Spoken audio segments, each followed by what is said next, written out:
Hello students, welcome to online class of CAT ji. बच्चों, आज हम लोग हाइड्रोकार्बन में आगे कंटिन्यू करेंगे विथ रिएक्शंस ऑफ एल्केन। और एल्केन का हम लोग सबसे इम्पॉर्टेंट रिएक्शन देखने जा रहे हैं, वो है मोनोहेलोजिनेशन। मोनो मीन्स एक, हेलोजिनेशन मीन्स मुझे हेलोजन लगाना है। ठीक है, तो एल्केन में से एक हाइड्रोजन हटा के मुझे वहां हेलोजन X को लगाना है, यही कहलाएगा मोनोहेलोजिनेशन। ये रिएक्शन होता है फ्री रेडिकल मैकेनिज्म से। तो इस रिएक्शन के साथ साथ हम लोग फ्री रेडिकल मैकेनिज्म भी यहां पढ़ने जा रहे हैं। ठीक है, फ्री रेडिकल मैकेनिज्म जो कि स्टेप वाइज होता है, चेन रिएक्शन होगा। ठीक है, देखा जाए क्या होगा यहाँ। तो RH का रिएक्शन होगा X2 के साथ in presence of sunlight. Sunlight को हम दिखा सकते हैं HNu से, या ये सिंबल यूज कर सकते हैं सनलाइट का, या यूवी लाइट दिया होगा आपको। ठीक है, या इसके अलावा हम हीट का भी उपयोग कर सकते हैं। हायर टेम्परेचर पे ये रिएक्शन होगा क्या इस रिएक्शन में? ये हाइड्रोजन जो है इसको हटा के हम यहां हेलोजन लगा देंगे। तो एक हेलोजन मैंने लगाया है, इसीलिए मैं इसको कह रहा हूं मोनो हेलो डेरिवेटिव। तो मोनो हेलो डेरिवेटिव मुझे मिल गया किसका? एल्केन का। ठीक है, साथ ही साथ HX बनेगा एज बाई प्रोडक्ट। ठीक है, देखा जाए ये रिएक्शन कैसे होगा। तो ये फ्री रेडिकल रिएक्शन 3 स्टेप में होगा। पहला स्टेप है इनिशिएशन स्टेप। इनिशिएशन का मतलब होगा जनरेशन ऑफ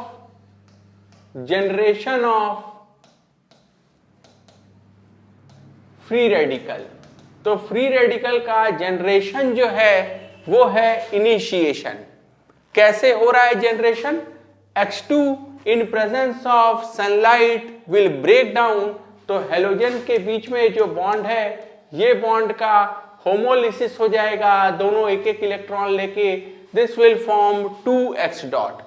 तो यहां देखिए, यहां पे क्या फ्री रेडिकल का जनरेशन हो गया, और इसीलिए इस स्टेप को हम कह रहे हैं इनिशिएशन स्टेप।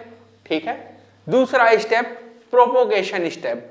प्रोपोगेशन स्टेप का मतलब होता है generation of one free radical from another free radical. ठीक है, तो एक फ्री रेडिकल यहां दूसरे फ्री रेडिकल के जनरेशन में मदद करेगा। ठीक है, देखा जाए ये कैसे हो रहा है। तो यहां जो इनिशिएशन स्टेप में X डॉट बना, अब वो X dot alkane, let's say methane के साथ रिएक्ट करेगा। ठीक है, और यहां कार्बन बीच का बॉन्ड तोड़ देगा, उसका होमोलिटिक क्लीवेज हो जाएगा to form CH3 dot and H dot. ये जो H डॉट है ये X डॉट के साथ बॉन्ड बना लिया, और इसीलिए आपको HX का फॉर्मेशन दिखाई दे रहा है। ठीक है, प्रोपोगेशन स्टेप 2A में तो ये हुआ। प्रोपोगेशन स्टेप 2B में क्या होगा कि ये जो CH3 डॉट यहां बना है, अब ये रिएक्ट करेगा X2 के साथ। ठीक है, फिर से X के बीच का बॉन्ड टूट जाएगा। CH3 डॉट X डॉट के साथ रिएक्ट किया और बनाया CH3X। ठीक है, और एक X डॉट अभी यहां बचा हुआ है। तो आप देखिए प्रोपोगेशन स्टेप में हो क्या रहा है, X डॉट से CH3 डॉट, CH3 डॉट से X डॉट, यानी एक फ्री रेडिकल दूसरे फ्री रेडिकल को जनरेट कर रहा है। ठीक है, और लास्ट स्टेप है टर्मिनेशन स्टेप। टर्मिनेशन स्टेप यानी जो भी आपके पास सिस्टम में फ्री रेडिकल आपने बनाए हैं वो खत्म हो जाए। कैसे खत्म होंगे? एक दूसरे से कंबाइन करके। तो आपने फ्री रेडिकल बनाया कौन कौन सा है? CH3 डॉट, X डॉट, यहां भी X डॉट। तो ये CH3 डॉट और X डॉट, यही सिस्टम में फ्री रेडिकल अवेलेबल है। ये आपस में रिएक्ट कर जाएं और सारे फ्री रेडिकल खत्म हो जाएं, इसी को हम टर्मिनेशन कहेंगे। CH3 डॉट दूसरे CH3 डॉट के साथ रिएक्ट कर सकता है, इथेन बना सकता है। X डॉट दूसरे X डॉट के साथ रिएक्ट कर सकता है, X2 बना सकता है। और ये भी हो सकता है कि एक CH3 डॉट दूसरे X डॉट के साथ रिएक्ट कर जाए और CH3X बना ले। ठीक है, तो टर्मिनेशन स्टेप का मतलब है कि जो भी सिस्टम में फ्री रेडिकल थे वो खत्म हो गए, तो this is end of free radicals. ठीक है, तो फ्री रेडिकल का खत्म होना यही टर्मिनेशन स्टेप है। ध्यान दीजिए, इनिशिएशन स्टेप सिर्फ अगर एक बार हुआ तो ये प्रोपोगेशन स्टेप 2a और 2b 5000 से 10,000 बार हो सकता है। इनिशिएशन स्टेप में आपको सनलाइट की जरूरत थी, फोटोन की जरूरत है, यानी एक बार अगर एक फोटोन आपने इंसिडेंट कर लिया, x2 को x डॉट में तोड़ लिया, तो फिर 2a और 2b 5000 से 10,000 बार होगा। ठीक है, अब जब ये स्टेप बार बार होगा तो 2a प्लस 2b इनका सम ही नेट रिएक्शन होने जा रहा है। तो net reaction is 2a plus 2b। 2a और 2b को जोड़ दीजिए, देखिए यहां x डॉट है, यहां x डॉट है, इसको कैंसिल कर दिया जाए, यहां CH3 डॉट है, यहां CH3 डॉट है, इसको कैंसिल कर दिया जाए, and net reaction will appear as CH4 plus X2 gives CH3X plus HX। ठीक है, तो ये नेट रिएक्शन होने जा रहा है।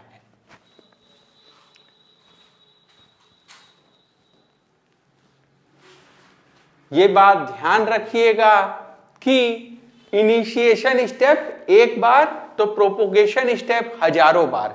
ठीक है, आगे चला जाए। जो हमने ये स्टेप्स पढ़े हैं, कुछ उनके करस्पॉन्डिंग डेटा देख लिया जाए।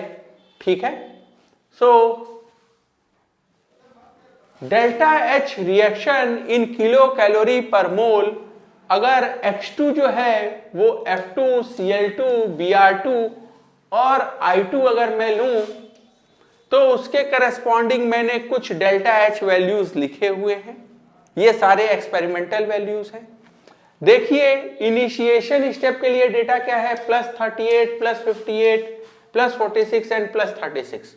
सारी वैल्यूज प्लस क्यों है, क्योंकि X2 में XX के बीच का बॉन्ड तोड़ने के लिए आपको एनर्जी देनी पड़ेगी। वही एनर्जी हम इन फॉर्म ऑफ सनलाइट या हायर टेम्परेचर अवेलेबल करा रहे थे। ठीक है, तो बॉन्ड तोड़ना है, इसलिए ये सारे के सारे स्टेप जो हैं ये एंडोथर्मिक है। स्टेप 2a जो है, स्टेप 2a यही RDS है।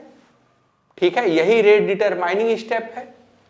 और 2a के करस्पॉन्डिंग आप देखिए वैल्यूज हैं -32 +1 +16 एंड +33। 2b के लिए भी कुछ वैल्यूज लिखी हुई हैं। ठीक है, अगर मुझे बात करनी है रिएक्टिविटी की, तो रिएक्टिविटी जो होगी ये कहां से पता चलेगी, this is will be determined from step 2a जो कि RDS है। ठीक है, तो 2a का जो डेटा है वो देख के आप बात करेंगे कि किसका रिएक्टिविटी ज्यादा होगा। अब स्टेप 2a जिसके लिए एक्सोथर्मिक है उसका रिएक्टिविटी ज्यादा होगा, जिसके लिए एंडोथर्मिक है उसका रिएक्टिविटी कम होगा, और इसीलिए आपको ऑर्डर दिखाई देगा on the basis of delta H step 2a। ठीक है, कि सबसे ज्यादा रिएक्टिविटी होगी फ्लोरीन की, फिर क्लोरीन, फिर ब्रोमीन और फिर iodine.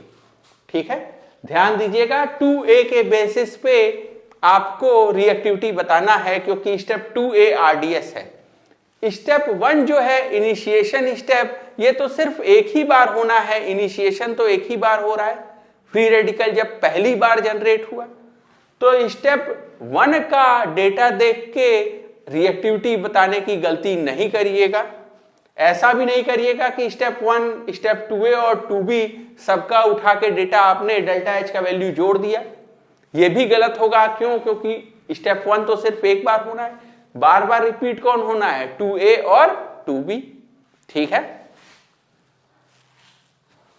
So order of reactivity will be fluorine much greater than chlorine much greater than bromine, और I2 के साथ तो रिएक्शन बहुत ही धीरे होगा। अगर मैं क्लोरीन के साथ जो रिएक्टिविटी है उसको 1 कह दूं तो फ्लोरीन के साथ रिएक्टिविटी जो है फ्लोरीनेशन ऑफ एल्केन तकरीबन 108 टाइम्स फास्टर है।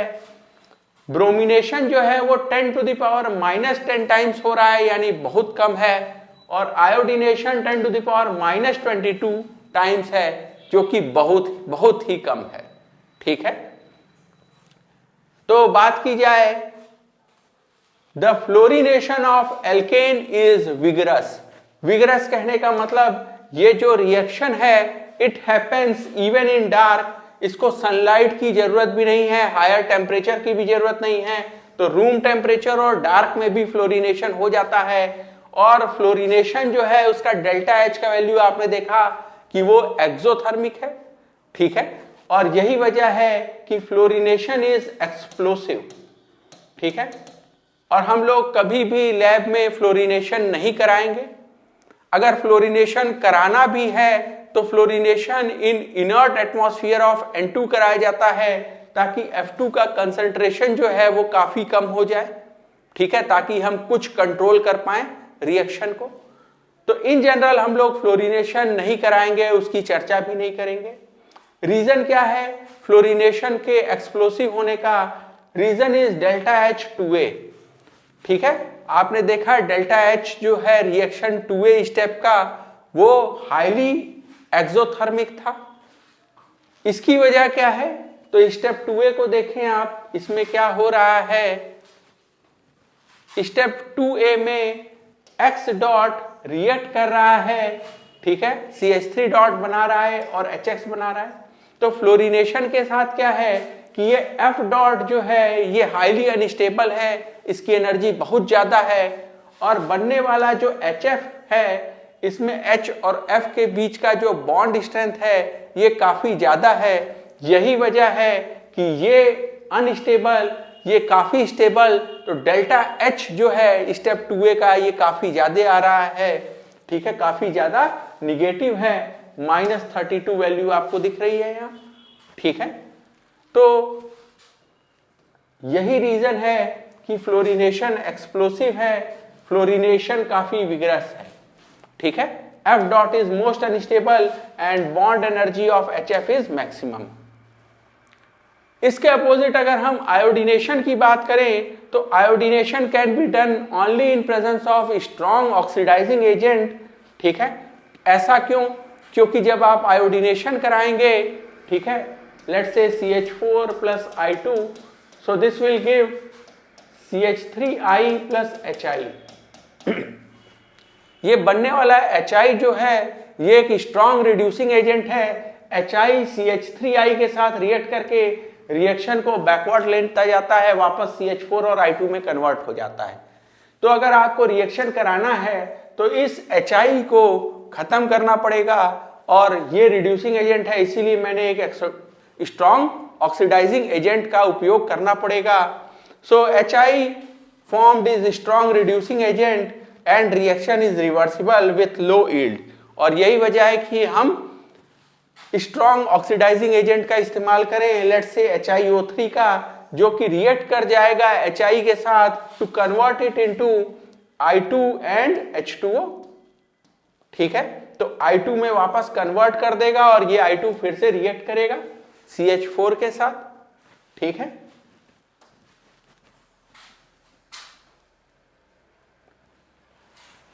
कुछ और बात कर ली जाए हेलोजिनेशन के संदर्भ में। लेट्स से अगर मैंने एक्सेस ऑफ मीथेन को रिएक्ट किया Cl2 के साथ in presence of sunlight, then I will get CH3Cl as the major product. Mono halo derivative ही मुझे मिलेगा क्योंकि मैंने एक्सेस में इस्तेमाल किया है CH4 का। अगर आपने उल्टा किया होता, यानी क्लोरीन एक्सेस में ले लिया होता, तो ये चार के चारों हाइड्रोजन रिप्लेस हो सकते हैं किससे? क्लोरीन से। You will get CCl4 carbon tetrachloride as the major product. ठीक है, क्योंकि आपने Cl2 एक्सेस में लिया है, चारों हाइड्रोजन रिप्लेस हो गए Cl से। ठीक है, CCl4 is also known as pyrene, क्योंकि ये पहले फायर को एक्सटिंग्विश करने के भी काम में आता था। अगला बात किया जाए, अगर हम CH4 का रिएक्शन कराएंगे Cl2 के साथ in presence of diffused sunlight, ये भी इसी क्वेश्चन का वेरिएंट है, then again you will get CH3Cl। लेकिन अगर आपने रिएक्शन करा दिया ब्राइट सनलाइट में, ठीक है, तो उस केस में क्या होगा, ढेर सारा HCl बनेगा, ठीक है, and you will gate carbon black. इसी तरह अगर आपने फ्लोरिनेशन करा दिया CH4 का, तो एक तो ये रिएक्शन हाईली एक्सोथर्मिक है, एक्सप्लोसिव हो सकता है, और ये क्या करेगा, फ्लोरीन हाइड्रोजन के साथ बॉन्ड बना लेगा, ढेर सारा HF बनेगा, and you will also get here carbon black. ठीक है, इसीलिए कार्बन सॉलिड आपको यहां मिल रहा है। ठीक है, आगे चला जाए, बात कर लिया जाए कुछ कार्बन हाइड्रोजन बॉन्ड स्ट्रेंथ की। ठीक है, कार्बन हाइड्रोजन बॉन्ड स्ट्रेंथ, जैसे कि अगर आप मीथेन देखें, ठीक है, तो यहां कार्बन हाइड्रोजन का बॉन्ड स्ट्रेंथ है सबसे ज्यादा 435 किलो जूल पर मोल। ठीक है, तो आपको ये बॉन्ड तोड़ने के लिए, इसका होमोलिसिस कराने के लिए बहुत ज्यादा एनर्जी की जरूरत है। ठीक है, और यही वजह है कि स्टेबिलिटी CH3 डॉट का सबसे कम है। इसका अगर कंपैरिजन करें हम इथेन में कार्बन हाइड्रोजन बॉन्ड से, ठीक है, तो आपको दिखाई देगा यहां बॉन्ड स्ट्रेंथ CH4 के मुकाबले तो कम है, बनने वाला CH3 CH2 डॉट इसीलिए कंपैरेटिवली ज्यादा स्टेबल है। पहले हम यही बात कर चुके हैं, लेकिन तब हम लोग समझते थे कि ये जो फ्री रेडिकल है इसमें अल्फा हाइड्रोजन 3 है, ठीक है, और प्लस आई इफेक्ट है CH3 का। तो या तो हम उस तरीके से इस बात को समझ सकते हैं कि 3 अल्फा हाइड्रोजन और CH3 के प्लस आई के वजह से ये फ्री रेडिकल स्टेबल है, या हम लोग ये बात समझ सकते हैं बॉन्ड स्ट्रेंथ से। सिमिलरली अगर मैं प्रोपेन लूं और आइसोप्रोपाइल फ्री रेडिकल बनाऊं, यहां 2 CH3 का प्लस आई 6 अल्फा हाइड्रोजन, या आप यही बात समझे बॉन्ड स्ट्रेंथ से। और सबसे ज्यादा स्टेबल कौन होगा, टर्शरी ब्यूटाइल फ्री रेडिकल, क्योंकि 3 CH3 का प्लस आई लगेगा, 9 अल्फा हाइड्रोजन होगा, और इसी बात को हम लोग वेरीफाई भी कर सकते हैं बॉन्ड स्ट्रेंथ वैल्यू से। यानी बॉन्ड स्ट्रेंथ जितना कमजोर, ठीक है, उतना ज्यादा बनने वाला फ्री रेडिकल स्टेबल। तो आप फ्री रेडिकल की स्टेबिलिटी को, ठीक है, बॉन्ड स्ट्रेंथ से, या जो आपने पढ़ा था स्टेप 2A 2B उसके डेल्टा H से भी लिंक कर पाएंगे।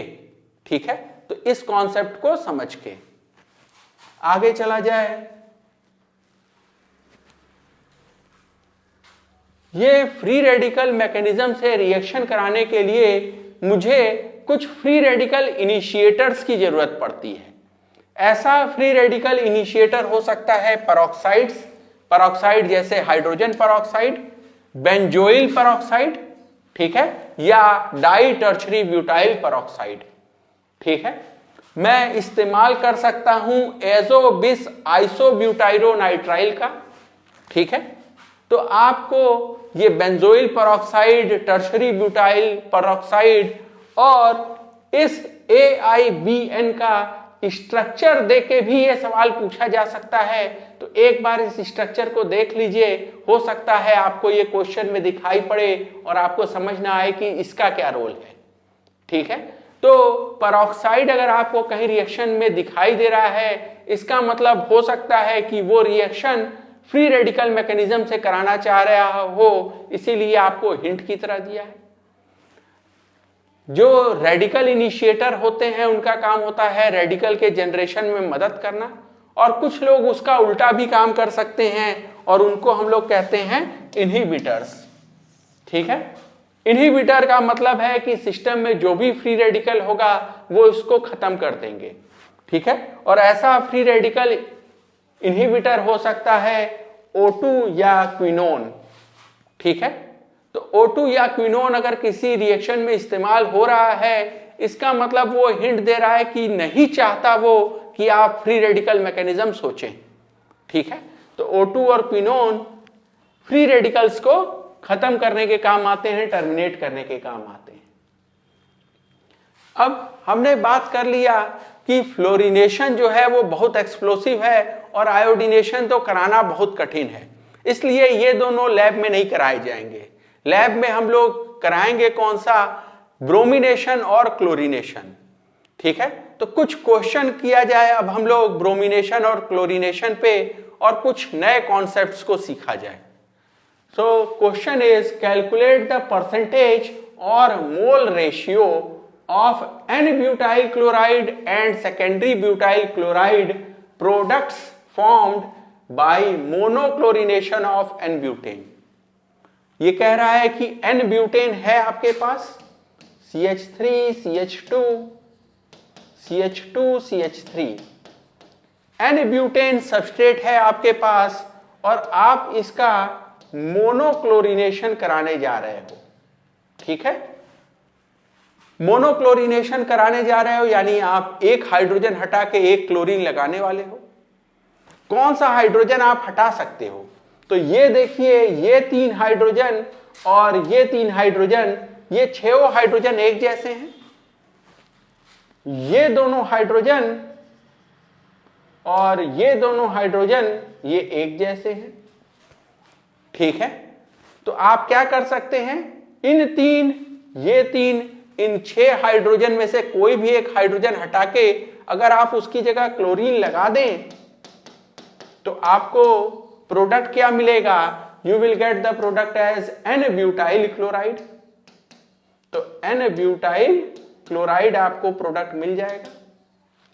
और अगर आपने ये दो इन 4 में से कोई भी हाइड्रोजन हटा के क्लोरीन लगा दिया तो आपको ये प्रोडक्ट मिलेगा, this is secondary butyl chloride. तो आपको प्रोडक्ट मिल सकता है एन ब्यूटाइल क्लोराइड या सेकेंडरी ब्यूटाइल क्लोराइड। अब कौन सा प्रोडक्ट मिलेगा ये बात निर्भर करती है, ठीक है, प्रोबेबिलिटी पे, यानी ऐसे कितने हाइड्रोजन हैं, और दूसरा सेलेक्टिविटी पे। और आपको दिया है selectivity ratio for chlorination for 3 degree 2 degree 1 degree hydrogen is 5:3.8:1। इसका मतलब क्या है, यह कह रहा है कि अगर क्लोरीन को आप एक 3 डिग्री हाइड्रोजन दो, एक 2 डिग्री हाइड्रोजन दो और एक 1 डिग्री हाइड्रोजन दो, और उससे पूछो कि तुम कौन सा हाइड्रोजन हटा के लगना चाहते हो, तो उसका जवाब होगा मैं 3 डिग्री हाइड्रोजन को हटा के मेरे लगने के चांस है 5, 2 डिग्री के लिए मेरा प्रेफरेंस है 3.8 और 1 डिग्री के लिए है 1। इस रेशियो में मेरा प्रेफरेंस है, यानी सबसे ज्यादा 3 डिग्री हाइड्रोजन को हटा के उसके लगने का प्रेफरेंस है, फिर सेकेंडरी को, और फिर प्राइमरी हाइड्रोजन को हटा के क्लोरीन के लगने का प्रेफरेंस है।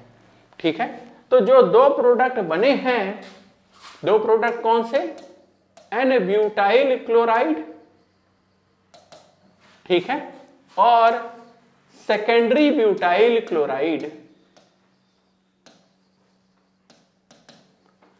तो इनके फॉर्मेशन के लिए 2 फैक्टर्स हैं। पहला फैक्टर है प्रोबेबिलिटी।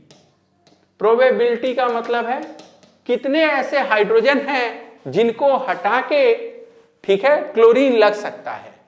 यहां देखिए कितने ऐसे हाइड्रोजन हैं, 3 और 3 6, जो कि आपने सर्कल बंद किए हैं। तो इसके लिए ऐसे हाइड्रोजन कितने अवेलेबल हैं, 6 हाइड्रोजन। ठीक है, और सेकेंडरी ब्यूटाइल क्लोराइड बनाने के लिए ऐसे कितने हाइड्रोजन हैं, 2 और 2 4। ठीक है, तो इसके लिए कितने हाइड्रोजन अवेलेबल हैं, 4 हाइड्रोजन। दूसरी बात क्या होगी, सेलेक्टिविटी की। सेलेक्टिविटी, एन ब्यूटाइल क्लोराइड जब आप बनाने जा रहे हैं तो क्या ये 1 डिग्री हाइड्रोजन है, और इसीलिए इसका सेलेक्टिविटी कितना है, 1। ये वाला, ये कौन सा हाइड्रोजन है, ये 2 डिग्री हाइड्रोजन है, और इसीलिए इसका सेलेक्टिविटी है 3.8। ठीक है, तो आप क्या करेंगे, you will multiply probability and selectivity, so you will multiply 6 × 1 = 6, और यहां 4 × 3.8, this will come out to be 15.2। ठीक है, और इसीलिए अगर आपसे कोई पूछे कि एन ब्यूटाइल क्लोराइड कितना % बनेगा, तो जवाब होगा 6 / 6 + 15.2। और सेकेंडरी ब्यूटाइल क्लोराइड कितना बनेगा 15.2 डिवाइडेड बाई 6 प्लस 15.2, ठीक है। So this is 6 divided by 21.2 and this is 15.2 divided by 21.2, ठीक है। और अगर आपको परसेंटेज बताना है तो आप क्या करेंगे, so percentage will be 6 divided by 21 into 100, ठीक है। और मैं इसको रफली कहूं तो मैं 21 तो पढ़ नहीं पाता हूं, तो मैं 20 पढ़ लेता हूं, 20 से 100 को कैंसिल कर दूंगा 5 times, so this will B रफली 30%, ठीक है। 30% या उससे थोड़ा कम, अगर सही कैलकुलेशन किया जाए, उसको 21 को 20 नहीं किया जाता तो ये आता 28%, ठीक है। और ये वाला कितना आता, ये आता 15/21, ठीक है।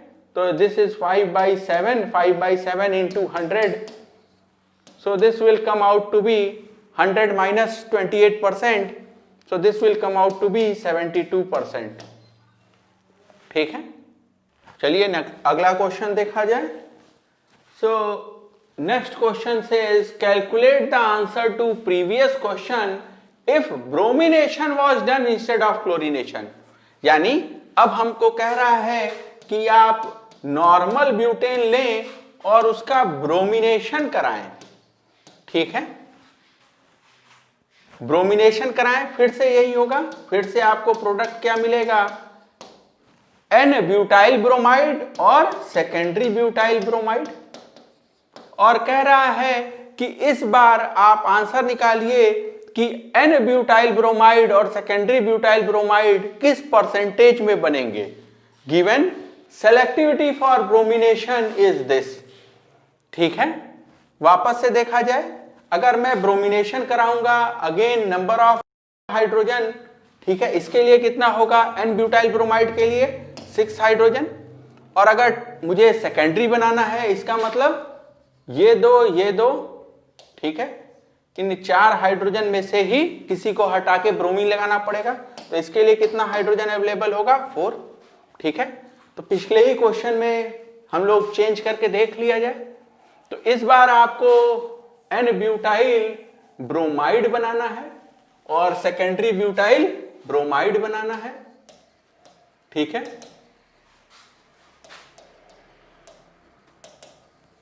प्रोबेबिलिटी सेम रहेगी, 6 हाइड्रोजन एन ब्यूटाइल ब्रोमाइड के लिए और 4 हाइड्रोजन सेकेंडरी ब्यूटाइल ब्रोमाइड के लिए। क्या बदल जाएगा, सेलेक्टिविटी। सेलेक्टिविटी पहले जो 1 3.8 अब कितनी है, 1:82 है, ठीक है। So this is 82, 6 into 1 is 6 and 4 into 82, so this will be 328, ठीक है। दोनों को जोड़ दिया जाए तो this will be 6 divided by 6 plus 328, ठीक है। and this will be 328 divided by 6 plus 328, ठीक है। अब थोड़ा हम लोग अप्रॉक्स कैलकुलेशन करें तो क्या हम इसको लिख सकते हैं कि this will B approximately 6 divided by, आप 350 भी लिख सकते हैं, 300 भी लिख सकते हैं, ठीक है। तो 6 divided by 300 and this will रफली कम आउट टू बी 2%। अगर आप एग्जैक्ट कैलकुलेशन करिएगा यू विल गेट 1.8%, ठीक है। लेकिन ठीक है, 2% से भी काम चला सकते हैं। और अगर वो 2% है यानी ये कितना है, 98% है, ठीक है। तो ब्रोमिनेशन का आंसर निकालने पे आपको समझ में आ गया कि ब्रोमिनेशन जब भी आप कराएंगे वहां इस प्रोबेबिलिटी फैक्टर का बहुत मतलब नहीं रह गया, ठीक है। तो ब्रोमिनेशन का मतलब है सेलेक्टिविटी, क्लोरीनेशन का मतलब है आप प्रोबेबिलिटी सेलेक्टिविटी दोनों को देखें, ठीक है। तो इसी बात को एंश्योर किया जाए हम लोग नेक्स्ट क्वेश्चन के थ्रू। टर्शरी, ठीक है, ब्यूटाइल ब्रोमाइड आप बनाना चाहेंगे यहां से, या टर्शरी ब्यूटाइल क्लोराइड बनाना चाहेंगे, आपने क्या करना है कि ये आपको आइसोब्यूटेन दिया हुआ है, आइसोब्यूटेन सबस्ट्रेट है, इसका हम मोनोक्लोरिनेशन या मोनोब्रोमिनेशन करा रहे हैं। हमने आपको बताया था कि जब भी आप ब्रोमिनेशन कराएंगे वहां प्रोबेबिलिटी का कोई खास मतलब नहीं है, वो सेलेक्टिविटी से गवर्न होगा। क्या करिएगा, सीधे ये 3 डिग्री दिख रहा है, ठीक है, 3 डिग्री कार्बन पे उठा के ब्रोमीन लगा दीजिए, you will gate CH3 thrice CBr। लेकिन जब आप क्लोरीनेशन करा रहे हैं तो वहां आपको सेलेक्टिविटी भी देखना होगा और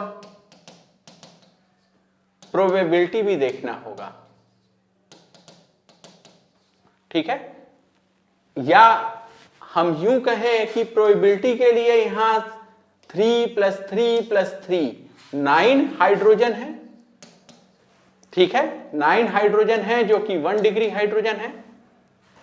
और 3 डिग्री हाइड्रोजन कितने हैं, 3 डिग्री हाइड्रोजन है सिर्फ 1। तो ये बात हो गई प्रोबेबिलिटी की। सेलेक्टिविटी की बात करें तो क्लोरीनेशन के लिए सेलेक्टिविटी क्या है, 1:3.8। दोनों का आप मल्टीप्लाई करके देखिए, this will B 1 × 9 = 9, this is 1 × 3.8 = 3.8, ठीक है। तो आपको क्या पता चला, ये 1 डिग्री हाइड्रोजन आपको हटाना है और वहां पे क्लोरीन लगाना है। So in this case answer will be CH2Cl CH CH3 CH3, ठीक है। तो ये आंसर आप लिखिएगा। ये आंसर आपने कैसे लिखा है, सेलेक्टिविटी और प्रोबेबिलिटी दोनों को देख के। जबकि ब्रोमिनेशन में क्या होगा, अगर आप ब्रोमिनेशन में ऐसा लिख भी लेते 9 हाइड्रोजन 1 हाइड्रोजन, सेलेक्टिविटी क्या होता 1:82।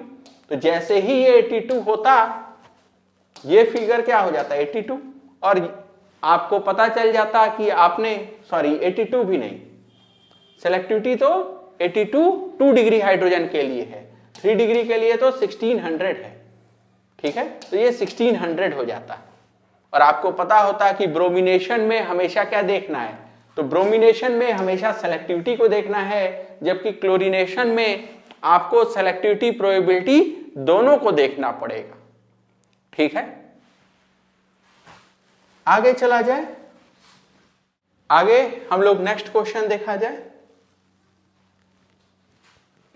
The question says find M and N। आपने नॉर्मल ब्यूटेन का और साइक्लोपेंटेन का 2 इक्विवेलेंट Cl2 के साथ रिएक्शन कराया इन प्रेजेंस ऑफ सनलाइट।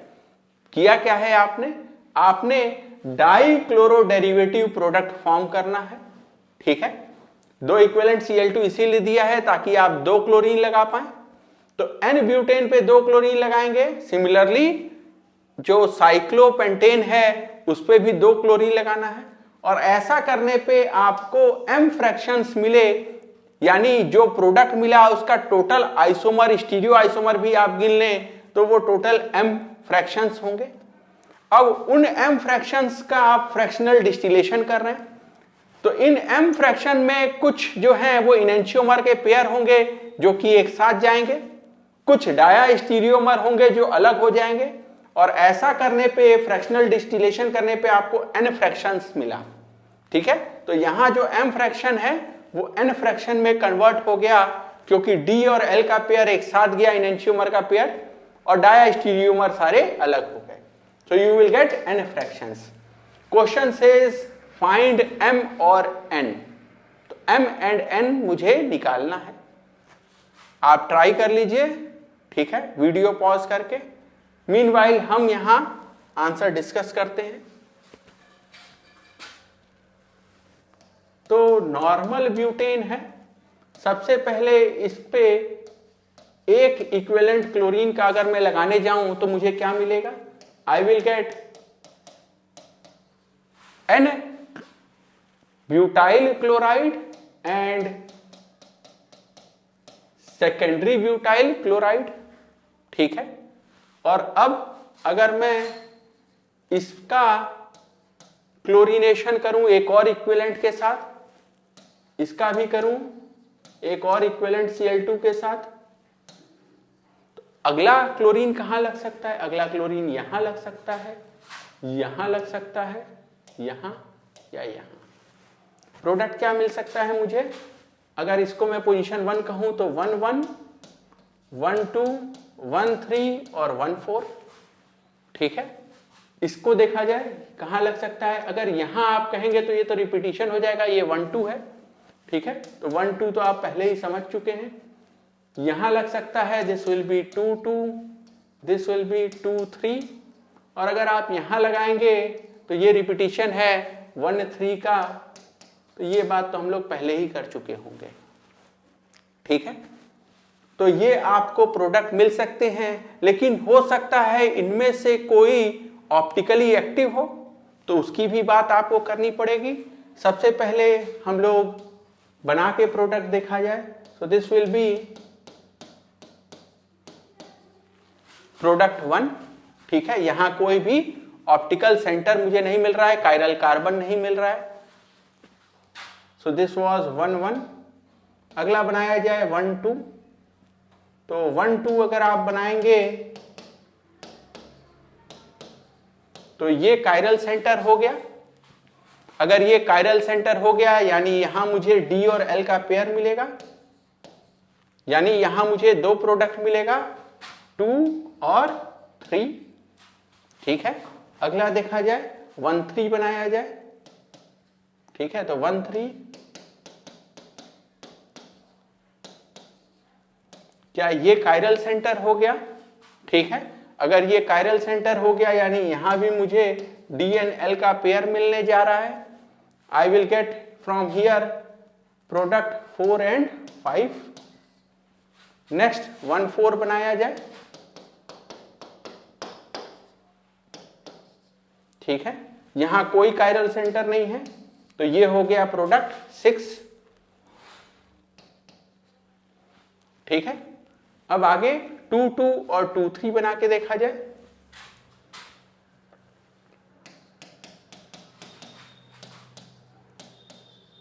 यहां भी कोई भी आपको C स्टार नहीं मिलेगा। सो दिस इज प्रोडक्ट 7।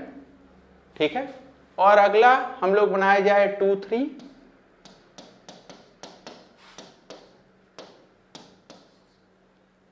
तो यहां तो दो कायरल सेंटर हैं। ठीक है, मॉलिक्यूल सिमेट्रिक है। ठीक है, तो मॉलिक्यूल सिमेट्रिकल है, n इज इक्वल टू 2 और सिमेट्रिकल। यहां मीजो कितना मिलेगा? तो meso will be 2 to the power n by 2 minus 1। So this will be 2 by 2 1 minus 1 2 to the power 0 2 to the power 0 यानी 1। तो एक यहां मीजो मिल जाएगा। और अगर ऑप्टिकली एक्टिव की बात की जाए, ठीक है, तो ऑप्टिकली एक्टिव कितना मिलने वाला है? So this will be 2 to the power n minus 1। ठीक है, so this will be 2 minus 1 is 1, तो 2 की पावर 1 यानी 2 मुझे ऑप्टिकली एक्टिव मिलेंगे। टोटल मुझे यहां से कितने आइसोमर मिलेंगे? जवाब है एक मीजो और एक D और L का पेयर, यानी total 3। So I will get here 8 9 and 10। ठीक है, तो m की वैल्यू कितनी आएगी? m is 10। और n की वैल्यू कितनी आएगी? इनमें से देखिए जो D और L का पेयर है वो तो एक साथ जाएगा। ठीक है, तो D और L का पेयर एक साथ जाएगा, इसका मतलब आपको एक ये जाएगा, ये दोनों तो एक साथ मिलके जाएंगे। ठीक है, क्योंकि ये D और L का पेयर है, फ्रैक्शनल डिस्टिलेशन में ये एक साथ हो जाएंगे, क्योंकि दोनों का बॉइलिंग पॉइंट जो है वो एक जैसा होगा। यहां 4 और 5 ये एक साथ जाएंगे, 6 ये अलग। ठीक है, यहां 7 ये अलग, यहां 8 जो मीजो था वो तो अलग जाएगा, लेकिन 9 और 10 एक साथ जाएंगे। ठीक है, तो n कितना हो गया? ये टिक का काउंट कर लीजिए। तो टिक काउंट करेंगे तो ये 1 2 3 4 5 6 और 7, यानी n की वैल्यू कितनी? 7। ठीक है, सो m will be 10 and n will be 7। ठीक है, ये हमने बात कर ली किसकी? N ब्यूटेन की। अब नेक्स्ट देखा जाए साइक्लोपेंटेन। ठीक है, साइक्लोपेंटेन का बात किया जाए, इसका कितना डाइक्लोरो डेरिवेटिव बनेगा, पहले तो ये बात होगी। तो डाइक्लोरो डेरिवेटिव अगेन पिछले क्वेश्चन के हिसाब से हम सोच के लिख सकते हैं, डाइक्लोरो डेरिवेटिव कैसे बनेगा, 1 1 1 2 1 3 1 4 1 5। ठीक है, कुल मिला के 5 कार्बन हैं। अगर आपको ऐसे नहीं समझ में आया तो फिर से देखा जाए। ये देखिए, अगर मैं इसका मोनोक्लोरो डेरिवेटिव बनाऊं तो सबसे पहले मैं एक क्लोरीन लगाऊं तो एक क्लोरीन तो यही लग सकता है। पांचों कार्बन एक ही जैसे हैं, किसी एक पे लगा दीजिए। ठीक है, और अब आपको एक और इक्विवेलेंट Cl2 का इस्तेमाल करना है, दूसरा क्लोरीन लगाना है।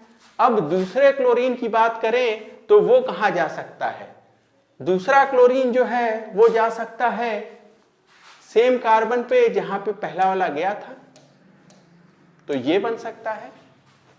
ठीक है, इसके बगल वाले पे जा सकता है,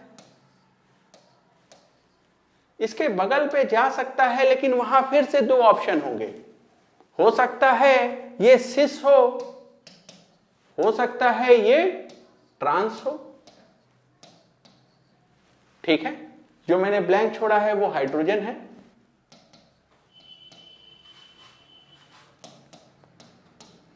So this is 1 1 and this is 1 2। अगला बात किया जाए 1 3 का, तो 1 3 में भी ऐसा ही हो सकता है, या तो सिस या तो ट्रांस। ठीक है, अगला बात किया जाए 1 4 का। ठीक है, और 1 4 की जब आप बात करेंगे तो आपको पता चलेगा 1 4 जो है और 1 2 जो है, नहीं सॉरी 1 3 जो है वो एक ही चीज है। तो 1 4 एंड 1 3 आर सेम। अगर इधर से चले तो 1 2 3 4, तो जिसको आप 4 कह रहे हैं वो 3 जैसा ही है। तो यहां भी हमें पता चला ये 1 4 1 5 जो है वो तो बेसिकली रिपीटिशन है किसके, 1 4 1 3 का रिपीटिशन है, 1 5 1 2 का रिपीटिशन है। ठीक है, तो मुझे इतने लोग तो मिल गए। क्या इनमें से कोई ऑप्टिकली एक्टिव है? जो ऑप्टिकली एक्टिव होगा वो डी और एल के फॉर्म में होगा। ठीक है, देखा जाए। खैर, सिस और ट्रांस ये तो ज्योमेट्रिकल आइसोमर होने जा रहे हैं, ये तो डायास्टीरियोमर होने जा रहे हैं, तो यहां मैं N पहले निकाल सकता हूं।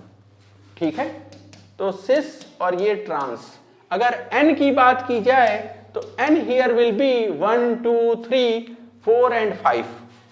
N की वैल्यू कितनी हो जाएगी, 5 हो जाएगी यहां पे। ठीक है, अब हम लोग इसमें स्टीरियो आइसोमर्स ढूंढा जाए। स्टीरियो आइसोमर देखने चलेंगे तो सबसे पहले इसको देखिए, यहां कोई भी कायरल सेंटर नहीं है। ठीक है, तो कायरल सेंटर नहीं है, ये क्या है, एक कायरल है। इसको देखिए, क्या यहां पे पीओएस है? अगर यहां पीओएस है इसका मतलब ये कैसा है, इसमें 2 कायरल सेंटर तो हैं। ठीक है, लेकिन ये सिस जो है ये मीजो है। ये जो ट्रांस वाला है इसमें ना तो पीओएस है ना तो सीओएस है, इसका मतलब ये कायरल है। So this is chiral and it will exist in form of D and L. ठीक है, तो इसको बेसिकली हमें 2 काउंट करना होगा। सो this is 1, this is 2 and this is 3 and 4, क्योंकि ये डी और एल के पेयर में होगा। इसको देखा जाए, ये जो सिस वाला है इसमें 2 कायरल सेंटर तो हैं, लेकिन यहाँ पीओएस है, that's why this is meso. ठीक है, और इसीलिए ये एक ही है, इसको 5 लिख लिया जाए। नेक्स्ट जो ट्रांस है इसमें ना तो पीओएस है ना तो सीओएस है, ये क्या है, ये कायरल है और ये डी एंड एल के फॉर्म में एग्जिस्ट करेगा, इसीलिए इसको 2 काउंट करना चाहिए। सो दिस इज 6 एंड 7। तो यहां m की वैल्यू कितनी आएगी, 7।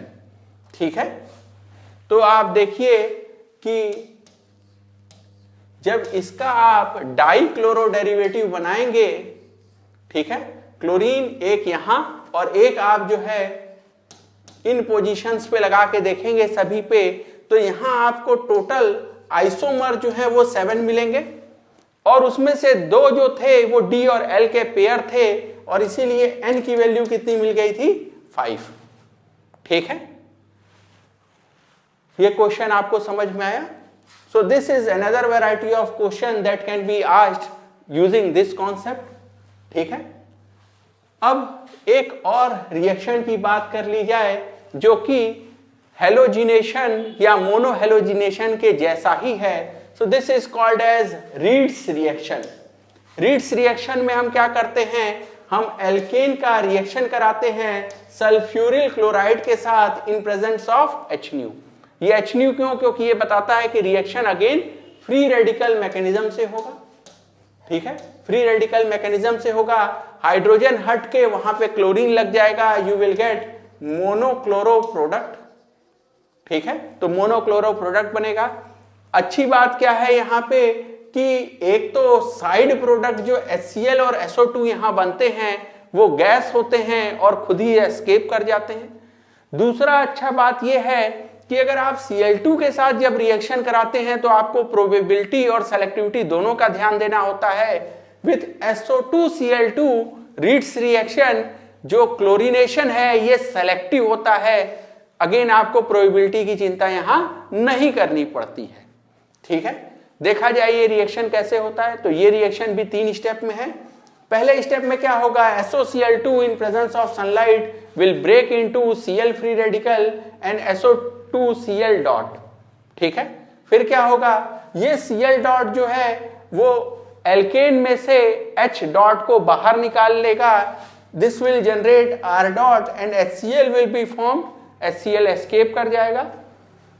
जो R डॉट है वो इस SO2Cl डॉट के पास जाएगा, वहां से Cl डॉट खींच लेगा, RCl बना देगा और SO2 जो बना वो भी गैस है, वो भी एस्केप कर जाएगा and that's how you will gate final product RCl। ठीक है, so this is reads reaction. अब हम लोग नेक्स्ट रिएक्शन देखा जाए हाइड्रोकार्बन का, एल्केन का। तो next reaction of alkane is isomerisation of alkane. होता क्या है इसमें कि अगर मैं कोई स्ट्रेट चेन एल्केन लूं और उसको एनहाइड्रस AlCl3 HCl के साथ हीट करें टू 300 डिग्री सेंटीग्रेड, तो स्ट्रेट चेन एल्केन जो है वो आइसोमराइज होके ब्रांच चेंज एल्केन में कन्वर्ट हो जाएगा। ब्रांच चेंज जैसे कि आइसो या नियो में। एक एग्जांपल के साथ ये बात समझें, तो स्ट्रेट चेन मैंने लिया है N ब्यूटेन, तो 4 कार्बन स्ट्रेट चेन में है। जब इसको एनहाइड्रस AlCl3 और HCl के साथ हम लोग हीट करेंगे टू 300 डिग्री सेंटीग्रेड, तो ये कन्वर्ट हो जाएगा अपने ब्रांच चेन आइसोमर में। It will convert into isobutane, तो नॉर्मल ब्यूटेन से आइसोब्यूटेन बन जाएगा। अगला रिएक्शन देखा जाए एल्केन का, तो रिएक्शन अगला है एरोमेटाइजेशन ऑफ एल्केन। कोई एल्केन जिसमें स्ट्रेट चेन में 6 या 6 से ज्यादा कार्बन होंगे, अगर उसको हम क्रोमियम और अल्युमिनियम ऑक्साइड्स के साथ 600 डिग्री सेंटीग्रेड पे हाई प्रेशर पे ट्रीट करेंगे तो H2O का लॉस होगा और ऐसे एल्केन से बेंजीन या उसका डेरिवेटिव बन जाएगा। ठीक है, जैसे कि अगर हम बात करें, अगर मैंने ये 6 साइड का नॉर्मल हेक्सेन लिया, 6 साइड का नॉर्मल हेक्सेन लिया और अगर हम इसको हीट करेंगे तो देखिए कार्बन 1 कार्बन 6 के साथ जाके जुड़ जाएगा। ठीक है, कार्बन 1 और 2 के बीच में डबल बॉन्ड बनेगा, 3 और 4 के बीच में डबल बॉन्ड बनेगा, 5 और 6 के बीच में डबल बॉन्ड बनेगा and this will be converted into benzene with loss of 4H2। ठीक है, अगला ऐसा ही एग्जांपल लिया जाए तो नेक्स्ट होगा जब हम लोग नॉर्मल हेप्टेन को हीट करेंगे Cr2O3 Al2O3 के साथ, ठीक है, टू 600 डिग्री सेंटीग्रेड। तो यहां देखिए, यहां ये है कार्बन 1 2 3 4 5 6 एंड 7। यहां आप जोड़ सकते हैं कार्बन 1 को कार्बन 6 के साथ, या आप सोच सकते हैं कार्बन 2 को आप जोड़ेंगे कार्बन 7 के साथ। तो या तो आप ऐसा करिए कि 1 और 6 जोड़ दीजिए या 2 और 7 जोड़ दीजिए। ठीक है, जोड़ने के बाद आपको H2 यहां से निकालना भी पड़ेगा। ठीक है, और आप बना दीजिए बेंजीन। बेंजीन में आप इसको लिख लें, लेट्स से 1 2 3 4 5 6, तो कार्बन 7 कहां दिखाई देगा आपको? यहां दिखाई देगा। ठीक है, क्या बन जाएगा इससे? You will gate toluene. अगर कोई सोचता कि नहीं मुझे तो कार्बन 2 को कार्बन 7 के साथ जोड़ना है, तो वो इसका नंबरिंग ऐसे लिखता 2 3 4 5 6 7, 2 और 7 को जोड़ता और 2 के साथ कार्बन 1 दिखाई देता आपको। ठीक है, तो यह आप ऐसे सोच सकते हैं कि कार्बन 2 कार्बन 7 के साथ जुड़ा, आप सोच सकते हैं कि कार्बन 1 कार्बन 6 के साथ जुड़ा है। ठीक है, दोनों केसेस में सेम प्रोडक्ट मिलेगा, टॉलुइन।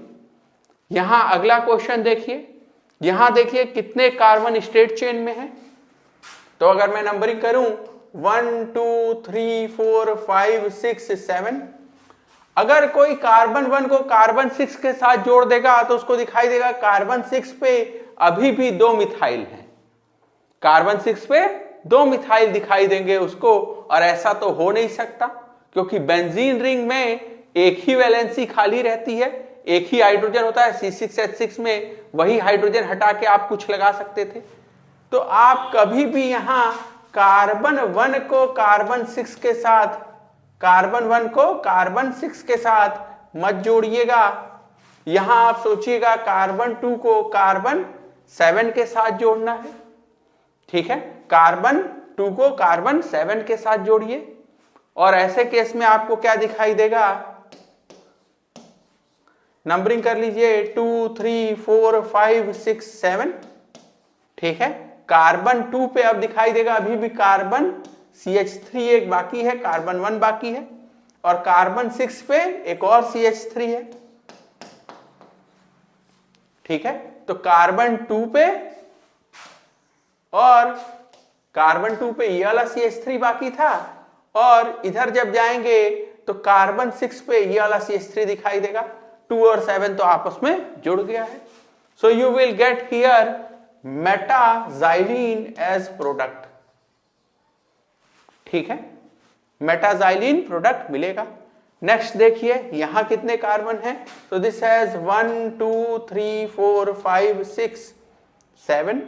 ठीक है, 6 कार्बन यहां है, एंड दिस इज 8। यहां आप जोड़ सकते हैं कार्बन 1 को कार्बन 6 के साथ, आप जोड़ सकते हैं कार्बन 2 को कार्बन 7 के साथ, या आप जोड़ सकते हैं कार्बन 3 को कार्बन 8 के साथ। कार्बन 1 और 6 जोड़ेंगे या 3 और 8 जोड़ेंगे तो एक ही जैसा प्रोडक्ट मिलेगा। ठीक है, ये प्रोडक्ट मैं आपको बना के दिखाता हूं, थोड़ी जगह बना ले। ठीक है, ये देखा जाए कार्बन 1 को कार्बन 6 के साथ जोड़ा जाए। कार्बन 1 को अगर आपने 6 के साथ जोड़ लिया तो नंबरिंग होगा 1 2 3 4 5 6, और 6 पे दिखाई देगा आपको CH2 CH3, कार्बन 7 और कार्बन 8 बाहर जा रहे हैं। You will gate ethyl benzene product. ठीक है, अगला कार्बन 2 को कार्बन 7 के साथ अगर आपने जोड़ दिया तब क्या दिखाई देगा? कार्बन 2 और कार्बन 7 जोड़ दिया तो 2 3 4 5 6 7। ठीक है, 7 के साथ एक CH3, 2 के साथ एक CH3, carbon 1, and this is carbon 8। ठीक है, यहां आपको क्या प्रोडक्ट दिखाई देगा?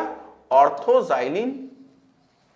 ठीक है, इसी तरह अगर आप कार्बन 3 को कार्बन 8 के साथ जोड़ते तो आपको कैसे दिखाई देता? तो ये हो जाता 3 4 5 6 7 8। ठीक है, और थोड़ा नंबरिंग लगता है मैंने गलत कर दिया।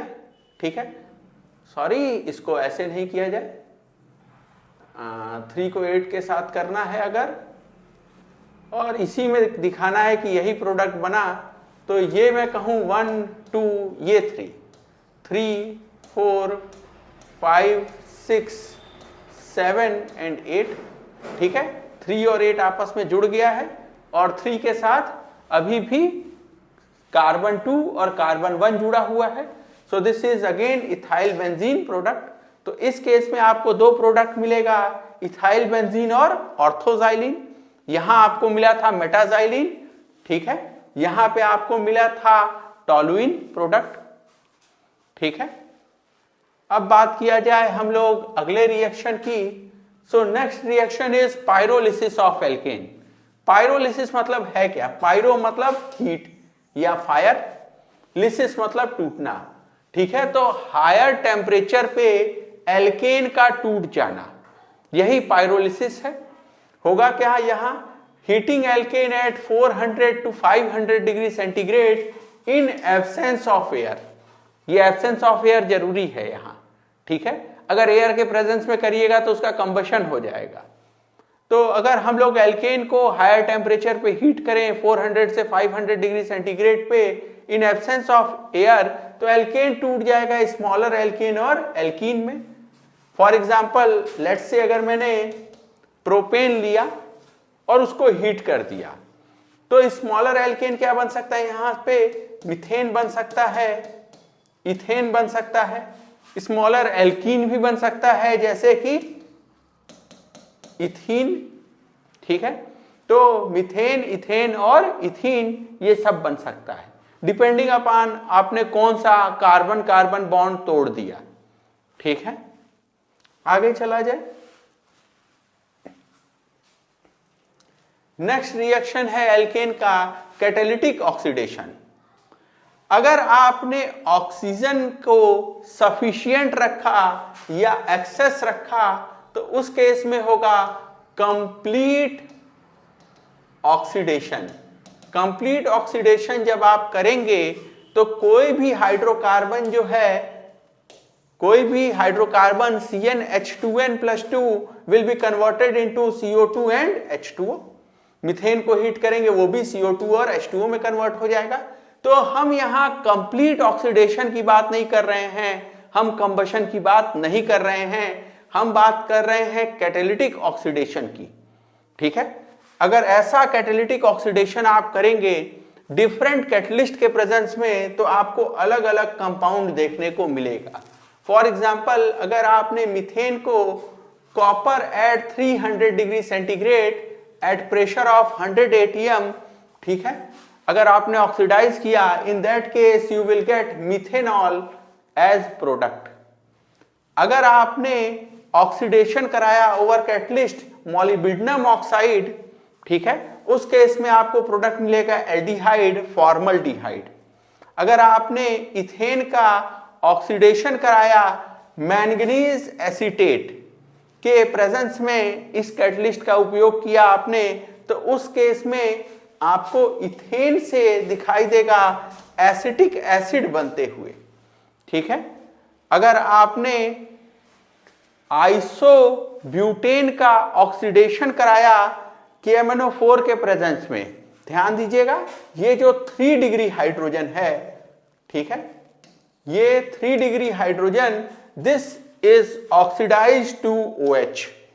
तो आपको आइसोब्यूटेन से प्रोडक्ट मिल जाएगा टर्शरी ब्यूटाइल एल्कोहल, ठीक है। तो आप देखेंगे अलग अलग कैटलिस्ट का आप जब उपयोग करेंगे या ऑक्सीडाइजिंग एजेंट का इस्तेमाल किया KMnO4 का आपने, तो आप एल्केन को एल्कोहल, एल्डिहाइड या कार्बोक्सिलिक एसिड में कन्वर्ट कर सकते हैं। आगे चला जाए। नेक्स्ट हम लोग थोड़ी सी बात कर लें क्वालिटी ऑफ फ्यूल की। क्वालिटी ऑफ फ्यूल हम लोग दो तरीके से नाप सकते हैं। एक है हमारे पास नापने का तरीका ऑक्टेन नंबर और एक होता है सीटेन नंबर। ऑक्टेन नंबर क्या नापता है?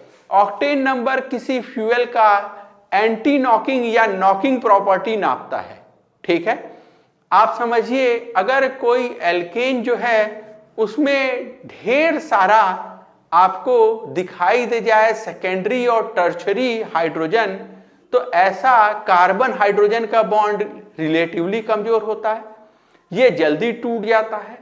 तो इससे पहले कि स्पार्क प्लग स्पार्क करे और फ्यूल का बर्निंग शुरू हो, अगर उसमें ढेर सारा आपके पास दिखाई दे जाएगा सेकेंडरी और टर्शरी हाइड्रोजन, तो वो जल्दी टूट जाएगा, स्पार्क होने से पहले ही टूट जाएगा, कंबशन पहले ही शुरू हो जाएगा, उससे पहले जिससे जितना आप चाहते हैं उससे पहले ही हो जाएगा, स्पार्क प्लग के स्पार्क करने से पहले ही हो गया, और इसलिए नॉकिंग आ जाता है इंजन में, इंटरनल कंबशन इंजन में।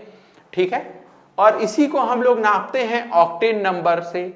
Octane number is a measure of anti knock properties. It is based on a mixture of isooctane, जिसको हम लोग आर्बिटरली वैल्यू 100 असाइन करते हैं, एंड हेप्टेन, जिसको हम लोग 0 असाइन करते हैं। देखिए क्या हो रहा है, अगर आप हेप्टेन देखें तो this is CH3 CH2 and this CH2 will be 5 times. तो यहां देखिए 2 into 5 10 2 डिग्री हाइड्रोजन्स हैं।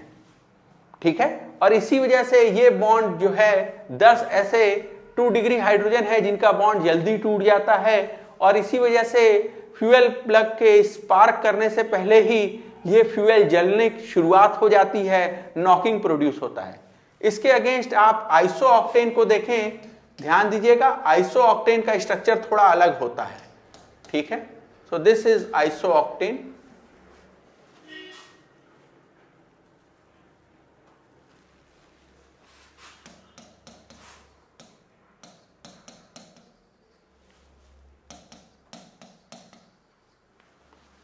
तो ये है आइसोऑक्टेन का स्ट्रक्चर। आइसोऑक्टेन में देखिए ये 3 3 6 3 9 3 12 3 15, तो 15 जो हैं वो 1 डिग्री हाइड्रोजन है। 2 डिग्री और 3 डिग्री हाइड्रोजन यहां रिलेटिवली कम है। ठीक है, और यही वजह है कि इसमें जो नॉकिंग प्रोड्यूस होता है वो कम है। नॉर्मल हेप्टेन में नॉकिंग ज्यादा प्रोड्यूस होता है, क्योंकि ज्यादा 2 डिग्री और 2 डिग्री हाइड्रोजन इसमें अवेलेबल है। तो किसी भी फ्यूल को हम सोच सकते हैं कि वो फ्यूल इक्विवेलेंट होगा अगर हमने इन दोनों का कोई मिक्सचर लिया उसके बराबर, और उसको उस गिवन फ्यूल को इन दोनों के मिक्सचर के साथ कंपेयर करते हैं, उसकी नॉकिंग प्रॉपर्टीज को कंपेयर करते हैं, और उस बेसिस पे हम लोग ऑक्टेन नंबर उसको असाइन करते हैं। अगला जो हम लोग चेक करते हैं वो है cetane number. Cetane number use होता है फॉर डीजल फ्यूल। ठीक है, तो डीजल फ्यूल का इग्निशन प्रॉपर्टी के बेसिस पे। ठीक है, यहां क्या होगा, हम लोग गिवन फ्यूल को कंपेयर करते हैं उसको कंपेयर करेंगे मिक्सचर ऑफ हेक्साडेकेन और 1 मिथाइल नेफ्थलीन के साथ।